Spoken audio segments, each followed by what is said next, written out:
Aux yeux de ce plongeur se dévoile un trésor archéologique, du jamais vu en France.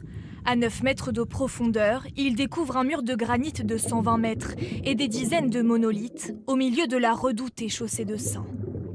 Je suis descendu et quand j'ai vu cet alignement, je me suis dit c'est pas possible quoi. Et je suis remonté à toute vitesse, prévenir les autres, de leur dire venez vite parce qu'il se passe quelque chose. Comme si c'était pressé alors qu'on avait affaire à quelque chose qui a 7000 ans. La récompense de plusieurs tentatives entre 2021 et 2024, fructueuse en hiver quand les algues disparaissent. Je rentre dans les algues et je vois rien du tout.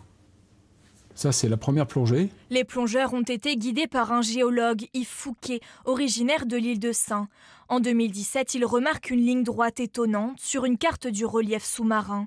Réalisée par avion grâce à un laser, son intuition était bonne. Certains sont ressortis de l'eau en disant « mais on a vu Carnac sous l'eau, mais c'est quoi ce truc ?» Je ne m'attendais pas à ce que des structures aussi profondes, donc aussi anciennes, puissent être préservées à ce point. Et en prenant la profondeur du mur, et en regardant la courbe de montée du niveau de la mer, on a pu estimer que le mur avait certainement plus de 7000 ans. La construction daterait du Mésolithique, plus ancienne que les alignements de Carnac.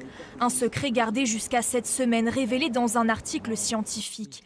Pourquoi ce mur a-t-il été construit? Par qui? Des hypothèses se dégagent. La plus évidente, c'est celle de barrages à poissons, donc des pièges construits sur l'estran pour bloquer, isoler un bassin. On avait une vision de petits groupes de chasseurs-cueilleurs pêcheurs, mais là en fait il faut imaginer une population quand même assez nombreuse et très structurée. Parce que pour construire de tels édifices, il faut quand même être assez nombreux et il faut pouvoir se mettre tous en rang de marche. Les recherches continuent, notamment pour préciser la date de construction du mur. L'étude du quartz au milieu de